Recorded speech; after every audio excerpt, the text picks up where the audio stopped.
Welcome to the deep dive. Today, we're jumping right into the deep end of 4th century Athenian law.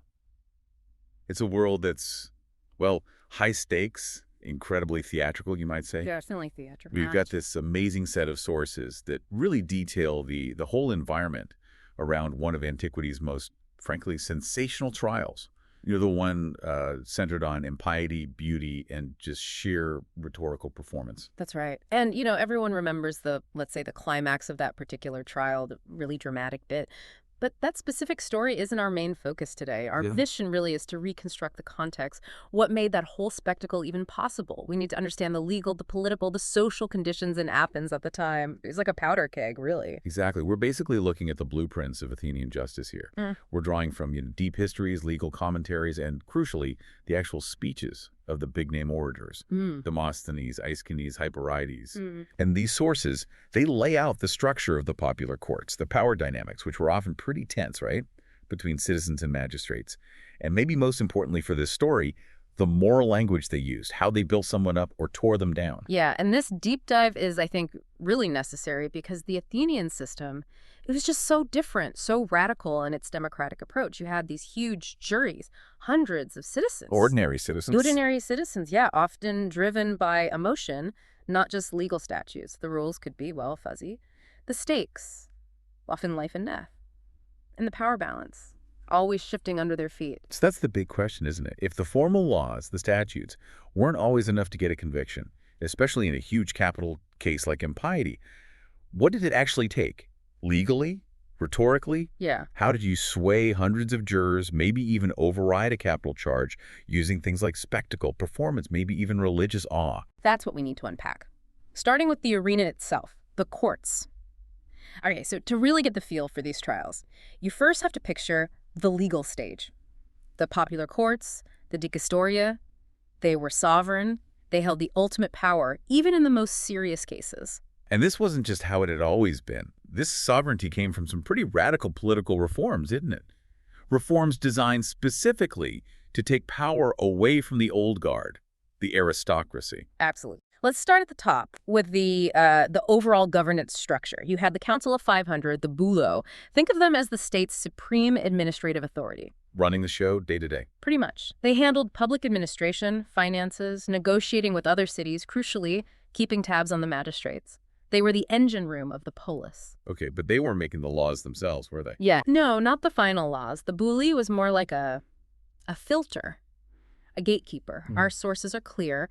No proposal, no potential law could even get to the big meeting, the Assembly of the Ecclesia, where all the eligible citizens voted unless the council sent it down first. As a probuluma. Exactly, a preliminary resolution. Only after the Assembly voted yes by majority did it become a binding decree, a sophisma. So it sounds organized on paper. Yeah. But you mentioned upheaval. Things have been shaken up recently, right? This is where it starts to feel less like a stable system and more like, well, that powder keg you mentioned. Ephialtes. Yes, Ephialtes. His reforms, just 4 years before Aeschylus put on the Oresteia, fundamentally changed the judicial game. It was a huge power shift. Tell us about that. What did he actually do? He basically stripped the old conservative Areopagus court, this ancient council, of almost all its real judicial and political power. He radically weakened the aristocratic hold on justice. Where did that power go? It was devolved, spread out, mainly to the popular courts, those massive juries we talked about, and also to the council, the Bulu. Wow. So before Ephialtes, the Areopagus was this sort of ultimate check, like a council of elders, former top officials, mostly aristocrats, holding immense power. Precisely. They were the break on the demos, the people. By shifting that power to mass juries, Ephialtes essentially politicized every major court case overnight. Every trial became a direct appeal to the mood, the feelings, the perceived interests of the ordinary citizen. That sounds incredibly volatile. It was. And the fact that Ephialtes himself was assassinated not long after pushing these reforms through, that tells you everything about the political stakes, the danger involved. Yeah, that's serious. Power that used to be held by a select few was now squarely in the hands of the many. So if you were an orator in a big trial, you had to play to the crowd. You had to convince the common citizen that your side was not just right, but beneficial to them. Okay, but the Areopagus wasn't completely abolished, right? Right. Did it keep any powers? And why does that matter for, say, a trial about impiety? Good point. It wasn't gone entirely. It kept basically two main jobs: judging homicide cases murder trials, and significantly for our discussion, judging certain types of religious offenses. Sacrilege. Like what kind of sacrilege? Specifically, things involving sacred property. The classic example is damaging the sacred olive stumps, the moriae. Ah, okay, so why is that detail important? Because it shows that even after the reforms, the Athenians still saw crimes against the gods, even seemingly technical ones, as extremely serious business, high court stuff. It underlines just how grave a charge like impiety was. It wasn't a minor offense. Right, so you have this high formality, this seriousness around religious cases and murder, but it contrasts sharply with how other serious crimes were handled, like non-sacred homicide, the Diepho Nu. That followed older, stricter rules. Exactly, Draco's law. And the rigidity there really highlights the potential flexibility or maybe vulnerability in something like an impiety case. For regular homicide, the right to prosecute was incredibly narrow, super restricted. It belonged only to the victim's closest male relative. The law actually spelled it out, up to and including sons of first cousins. Wow, that's specific. Oh, yeah. It dictated who could lead the prosecution and who could merely assist the son Afghan. It was all about kinship and the family's right, almost a duty, to seek retribution. So for maybe the most serious private crime, homicide, the law was super formal, restrictive, focused on family vengeance, almost archaic. But impiety, because it was seen as a threat to the whole city. It was wide open. Anyone could bring the charge, agraphia sabius, and instantly it wasn't just a legal matter. It became a political battleground, a public contest. Which brings us back to that paradox you mentioned, this tension in the Athenian system. Right. You have this official ideology of democracy, equality, the power of the people, the demos. But underneath, Athenian society was incredibly competitive, antagonistic even. Status, wealth, honor, these things were constantly being fought over, and the courts were a major arena for those fights. So the legal system wasn't necessarily this neutral ground for finding truth. It was more like a pressure cooker, a place to hash out social standing. That's a good way to put it. Our sources definitely suggest that, especially in cases involving rich or prominent citizens, the verdict often boiled down to a judgment on the litigant's whole life, their honor, their place in the social pecking order. The court becomes a forum for the contest, as the sources say, but maybe not a final resolution of who's actually higher status. It just keeps the contest going. Exactly. The system implicitly and sometimes explicitly asked, who's the better citizen here? Who's done more for Athens? Often before it even agreed to, did this person actually commit this specific crime? Okay, so if the courtroom is this arena for battling out social status, then suddenly the skills of the orator, the person arguing the case, become paramount, don't they? It's less about the letter of the law and more about manipulating how the jury sees the people involved. Absolutely. Especially when the laws themselves, like the one defining hubris, which we'll get to, were notoriously vague. The orator's job wasn't just to argue facts, it was to paint a picture of character, to define the accused or the accuser in the most devastating or sometimes the most heroic light possible. And how did they do that? What was in their toolkit? The core strategy really was what we call character assessment, looking at the whole bios, the life of the person. Orators like Demosthenes, Athens, they rarely just stuck to technical legal arguments. They went broader. Much broader. They consistently built their cases around judging the entire life, the habits, the reputation of the litigants. The goal was always to prove that their guy was the better citizen, who had provided more services, more benefits, more honor to Athens, and therefore who deserved the city's favor in this specific case. And this wasn't just some underhanded tactic, was it? It sounds like it was almost expected, even encouraged. It really was. Aeschines himself points this out quite explicitly. He notes that when Athenians make laws, they're looking at two things. Justice, sure, but also advantage what's useful, what benefits the city. And then he tells the judges, the jurors, they should use that same double lens when deciding cases. Justice and utility. That's a powerful combination. Or maybe a dangerous one. It certainly opened the door for arguments that went way beyond the specific charge. That idea of utility, of advantage to the city, was often the lever used to shift the focus from the alleged crime to the person's overall worth. And Demosthenes was a master at that. Oh, absolutely. We see it so clearly in his speeches. Our sources mention him using his own wealth, his public contributions, things like the Courtroom, paying for a tragic chorus or a festival, which was incredibly expensive. Right, a huge public service for a wealthy citizen. Exactly. He basically used that as a shield in court. His argument, boiled down, was, look at everything I've done for Athens. Condemning me wouldn't just hurt me, it would harm all of you citizens who benefit from my wealth and my public spirit. So he's making himself sound indispensable, too valuable to convict. Like his contributions bought him a kind of judicial insurance. That's a great way to put it. It sets this precedent that your public service record could absolutely be used defensively in court, but he could also flip it. How so? He used the same logic utility advantage when he was prosecuting. His famous attack on Medius, a wealthy guy who had assaulted him. Demosthenes didn't just argue that Medius broke the law, he argued passionately that convicting Medius would be incredibly advantageous for the ordinary citizens on the jury. Advantageous how? His claim was, essentially, put this arrogant rich guy in his place and all of you common folk will have less to fear from the hubristic rich. He turned the conviction itself into a public good, a way to maintain social order and protect the average Athenian from the insolence of the elite. So utility wasn't just about money or liturgies.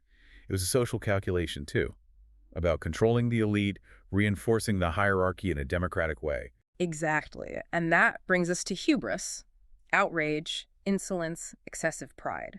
This concept was probably the single most potent weapon in the prosecution's rhetorical arsenal, especially when dealing with social tensions. Well, why was it so potent? Because it was so slippery, so morally complex, and crucially, legally vague. On one hand, you had thinkers like Plato or Xenophon connecting hubris directly to a flawed moral character, to immorality, particularly in private life or sexual matters. It was seen as fundamentally base. Okay, that sounds bad. But others saw displays of what might be called hubris simply as, well, aggressive masculinity, a kind of necessary assertion of power and status that was expected, even required, for a prominent man in public life. Yeah. It wasn't necessarily a moral failing, it was just playing the game. Wait, so it could be either a deep character flaw or just normal, maybe even necessary male behavior. That sounds confusing. How could you possibly defend against the charge of hubris if it could mean almost anything? Wasn't it just a way to sling mud, especially at the rich? It was absolutely a tool for political and social definition, and that was the orator's job, to define it in the way that suited their case. If you're the prosecutor, you paint the opponent's actions as profound moral corruption, a threat to the city, pure hubris in the negative sense. And if you're defending, say you're Hyperides, then you frame those same actions as maybe assertive leadership, understandable high spirits, that aggressive masculinity we talked about, maybe even something the city needs in its leaders. You exploit that ambiguity for all it's worth. And we know Hyperides, the orator who famously defended Phryne in that impiety trial, our sources mention him specifically as someone who used these kinds of aggressive, character-focused rhetorical tactics. His style, like many others, seemed to have prioritized the performance. The performance was everything. It wasn't just about the words. Demosthenes himself practically admits this. In one speech, he turns to the jury and says something like, look, this long argument I've been making, it's been for your benefit, sure, but also for the benefit of all these bystanders listening outside. He's acknowledging the audience beyond the jury. The whole city, basically. Exactly. He's openly saying, this is theater. This is a public spectacle. The courtroom wasn't a closed chamber, it was a stage. And winning often meant winning over public opinion as much as convincing the jurors on points of law. Okay, so the whole setup, the legal structure, the social pressures, the expectation of rhetorical performance, it all seems perfectly designed for a situation where a dramatic emotional appeal, maybe even a shocking act, could potentially carry the day. Because just relying on dry legal arguments, that might not be enough for these huge citizen juries who are thinking about justice and advantage. Right, and when you're dealing with a capital crime that's fundamentally about religion, like impiety, a Sabbae, the orator, has to tap into even deeper anxieties. They have to use the moral vocabulary of the time, focusing on virtue, but also on that pervasive, terrifying fear of upsetting the gods. And the key virtue here, the central concept, is sophrosuna, isn't it? Yeah. Usually translated as what, moderation, self-control? Yeah, moderation, self-control, temperance, sound-mindedness. It's a complex idea, but it wasn't just, a nice personality trait. It was seen as absolutely vital for the stability of Athenian society, a cornerstone virtue. But it meant different things for different people, right? Yeah. Particularly for men versus women. Absolutely. For men, sophrosyno was about self-mastery in public life, in politics, in war, resisting excessive passions. But for Athenian women, citizen women, the meaning was much narrower, much more restrictive. How so? For women, sophrosyno was almost entirely tied to modesty, chastity, staying within the home, managing the household properly. It was the virtue of conforming to a very strict domestic domestic ideal, keeping out of the public eye. And if a woman achieved this, she was highly praised? Immensely praised. Our sources mention figures like Glycera, who in the titles eslos, good or noble, and Phryne. Being called Phryne was like the ultimate stamp of approval for a citizen woman. It meant she was fulfilling her role perfectly, contributing order and stability from within the household. But the flip side was dangerous. The moment anyone, but maybe especially someone successful or visible, stepped outside these strict bounds of moderation, they weren't just being eccentric, they risked serious trouble, both socially and, crucially, religiously. How religiously? The fear was that conspicuous behavior, excessive displays, anything that seemed immoderate could associate you with the other. With foreigners, particularly Persians, who were stereotyped as luxurious and decadent, or with the feminine sphere if you were a man acting outside your expected role. And these were the defining negatives of Athenian male citizenship. Like Agamemnon walking on the purple carpet in the play. That wasn't just tacky, it was religiously dangerous. Exactly. That's a perfect literary example of this anxiety. By walking on those expensive tapestries Clytemnestra laid out, he wasn't just showing off. He was potentially crossing a line, acting too much like an Eastern king, maybe displaying excessive pride hubris again, and risking the anger, the jealousy of the gods. That kind of excess was seen as inherently unstable, potentially offensive to the divine order. So acting outside the norm, especially in ways that suggested excessive wealth or pride, could actually be seen as provoking the gods. Precisely. And that connects directly to the crime of impiety. Asebia wasn't just about, say, forgetting a sacrifice or saying the wrong thing about a god. It was fundamentally about disrupting the relationship between the city and the divine. It was about inviting divine anger, divine retribution, down not just on yourself, but on the whole community. The whole city could suffer for one person's transgression. That was the belief. This leads us to what the Athenians thought about how the gods reacted. They had this concept of thonos. Divine jealousy. Divine jealousy, yes. They genuinely believed the gods could be jealous of human success, honor, even excessive beauty. And if humans became too proud, too successful, or insulted the gods' honor, the gods might strike back. Ow. Sometimes, the sources say, they'd inflict a kind of heaven-sent infatuation or blindness, a delusion that leads a person to ruin. The gods' power wasn't seen as always benevolent. It could be capricious, even malevolent, a force of nature that could bring disaster and misery, sometimes seemingly without justification. Wow. So impiety wasn't just a legal issue about intent or specific actions. It was tied into this deep-seated fear of cosmic payback, of arbitrary divine anger that could wreck everything. Exactly. It made the charge incredibly potent. If things were going badly for Athens, a plague, a military defeat, people would look for a reason. Who angered the gods? Who needs to be punished to appease them? An impiety trial could become a search for a scapegoat. Which creates a really difficult situation, doesn't it? Especially around something like physical beauty or public prominence. It really does. On one hand, beauty was obviously admired. It could enchant, as the sources say. Socrates, for example, put great effort into attracting beautiful young men, though he focused on spiritual beauty. But on the other hand, conspicuous beauty, especially when combined with wealth and a public life outside the normal bounds, that could look like excess, like a potential provocation. This puts someone like Phryne, the famous courtesan accused of impiety, in a really precarious spot, doesn't it? Her entire career, her influence, her wealth, it all stemmed from her extraordinary visible beauty and her success in the very public, male-dominated world, completely outside the expected domestic sphere of a Phryne woman. Precisely. She embodied the tension. Her success was her transgression, in a way, against the ideal of female modesty and control. So if you're the accuser, Euthias, in her case, your strategy is clear, right? Yeah. You weaponize that anxiety. You paint her beauty, her success, her public life, not as admirable, but as a dangerous excess, a form of hubris, an affront to the gods that's endangering the whole city. That's the playbook. You argue her very existence, in its conspicuousness, has incurred divine wrath.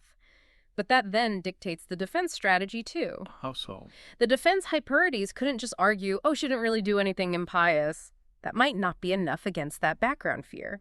He couldn't argue she was a model of domestic Phryne because she obviously wasn't. So what could he do? He had to perform a complete reframing, a rhetorical judo move. He had to argue that her beauty wasn't a transgression at all. Instead, it was divine. A manifestation of Aphrodite herself. Turning the argument on its head. Exactly. Arguing her beauty wasn't an offense to the gods, but a gift from the gods. An asset to the city, something to be revered, not punished. He had to co-opt that religious fear and awe for his own side, which, according to the stories, is precisely what led to that dramatic courtroom reveal. So we've got the volatile courts, the power of rhetoric, the anxieties about morality and the gods. But we also need to layer in something else, absolutely fundamental: legal status. The Athenian system wasn't just about arguments. It explicitly treated people differently based on who they were. Absolutely critical. While the orators are busy manipulating moral perceptions, the underlying legal code itself drew hard lines, different levels of dignity, different levels of protection. And this profoundly shaped how someone, especially a non-citizen like a prominent courtesan, would be judged and how they could even be defended. How did Athens compare to, say, Rome in this? Did Romans also have these sharp distinctions? Well, yes and no. Roman law certainly distinguished citizens from non-citizens, provincials, slaves. But the Roman law, especially in the provinces, sometimes allowed for a kind of layered identity. A man might be a citizen of his local town and proudly claim Roman citizenship, like a form of isopolity, a shared political status that granted significant rights across the empire. But Athens was stricter, more rigid. Much more rigid, especially concerning the citizen-on-citizen divide, and absolutely rigid when it came to free versus enslaved. The sources spell out the legal position of a slave in Athens with, frankly, chilling bluntness. What do they say? The core legal idea was devastatingly simple. A slave was, quote, not in control of his own body. His buyer can do what he wants with it, end quote. Full stop. Wow. And the legal system reinforced this lack of personhood through punishment. Things like flogging, torture, branding, these were standard penalties for slaves. And the law explicitly said these were not suitable punishments for free men. The distinction was baked into the legal code. So it wasn't just social prejudice, it was codified in law. Yes. There's even a specific point made that a master couldn't be sued for insult, for hubris, if he beat up a slave he co-owned with someone else. Why? Because, quote, he did what he did by right of ownership. The slave's body wasn't legally their own. Okay, that sets a very clear bottom boundary for legal status and protection. Where did Athenian women, citizen women, fit in this hierarchy? Not slaves, obviously, but... Not slaves, no. But their legal and social position was still highly constrained. As we discussed, their public lives were limited. Their honor was tied to that domestic sophrosina. They had legal protection, but it was exercised through their male guardian, their curios. They had very little independent public agency. So then we come back to the courtesan, the hetera, especially a famous, wealthy one like Phryne, who is likely not even an Athenian citizen by birth. Where does she fit? She's not a slave, but she's not a respectable citizen wife confined to the home either. She occupies this really strange, ambiguous space. She's outside the normal categories. She's not constrained by domesticity. She operates in the public sphere. She has wealth. She clearly has influence, maybe even political connections through her powerful lovers. She wields a certain kind of power, Yes, but she lacks the formal legal protections that come with citizenship. And she certainly lacks a specific kind of honor associated with a citizen wife and her sophrosino. Her power comes from her beauty, her wit, her connections, her money sources outside the traditional framework. Which makes her vulnerable. Extremely vulnerable, especially in court. Because if she can't rely on the standard claims to honor or the rights of a citizen, what's left? This brings us back to that concept of utility or advantage. Right, the idea from Cicero you mentioned earlier, that tension between what's honorable and what's useful. Exactly. Cicero, writing later but reflecting a very old ethical dilemma, talked about how even something honorable like generosity, liberality, needed to be useful to be truly praiseworthy. Giving money away was good, but best if it was for practical things like ransoming captives or helping friends with weddings, not just wasteful display like gladiatorial shows. It needed a public benefit. So how does that apply in the Athenian courtroom, specifically to someone like Phryne? If you're defending someone who lacks traditional citizen status and honor like a wealthy, famous, non-citizen courtesan, you can't build your case on those foundations. They aren't available. So the defense has to pivot almost entirely to demonstrating her utility, her advantage to the city. While the prosecution is doing the opposite. Precisely. The prosecution, like Euthias, argues her downfall is advantageous. Maybe it appeases angry gods. Maybe it reins in perceived luxury or arrogance. Maybe it reinforces traditional values. They argue her removal is useful to Athens. So the defense has to counter that directly on the grounds of utility. They have little choice. They can't argue she's a model of sophrosina or has the rights of a citizen wife. The argument has to become her continued existence, her presence, her beauty, perhaps framed as divine favor. as Hyperides did, provides a greater advantage, a greater benefit to the polis than her condemnation would. So in these kinds of marginal cases, the judgment becomes almost entirely about perceived public benefit, which is defined purely by the orator's performance. Arguably, yes. It links moral judgment, legal outcome, and status directly to this performed calculation of utility. Who can convince those hundreds of jurors that their side offers the greater advantage to Athens? Hashtag tag outro. So, if we pull all these threads together, what picture emerges? The Athenian courtroom, particularly in the 4th century, it really seems like one of the most volatile political arenas imaginable. Justice wasn't some abstract, cold application of rules. It was deeply, inextricably tangled up with social status, with shifting hierarchies, with calculations of personal and public advantage, and with, well, sheer spectacle. Yeah, and these religious crimes, like the impiety charge Phryne faced, they weren't just technicalities. They tapped into genuine, deep-seated fears about divine anger. They were seen as real existential threats to the entire city. Appeasing the gods was a matter of public safety. Absolutely. And then you add the status of the accused. Someone like Phryne, immense unofficial influence, wealth, fame, but lacking the standard legal protections and traditional honor of a citizen, that specific status dictated both her vulnerability and the kinds of extraordinary strategies needed to defend her. An orator in that situation, facing a capital charge, couldn't just rely on logic or legal precedent, could they? No way. They had to navigate this incredibly complex web of legal rules, social norms, moral anxieties, and political calculations. And the only way to really succeed, potentially, was through overwhelming emotion, through theatricality, through performance. They had to completely reframe their client's relationship with the gods, with the city itself. It wasn't just about proving innocence. It was about performing a superior version of civic and maybe even religious utility, winning by going beyond the law itself. Which brings us right back to that fundamental tension that critique someone like Aristotle later made. He worried that when the demos, the people's assembly or courts, could just override written laws based on emotion or immediate advantage, well, maybe you don't really have a stable constitution anymore. Where the laws don't rule, he said, there's no politia. Exactly. So, given that environment we've described, this highly charged, performance-driven system where orators literally told jurors to think about advantage alongside justice, it leaves us with a pretty provocative final thought, doesn't it? In a system seemingly built for spectacle, can we ever really know if an acquittal, especially a dramatic one like Phryne's, was truly about innocence according to the law? Or was it always ultimately about the performance? The successfully delivered show that managed to redefine the accused's value, their utility, maybe even their divine favor, in the eyes of those hundreds of jurors.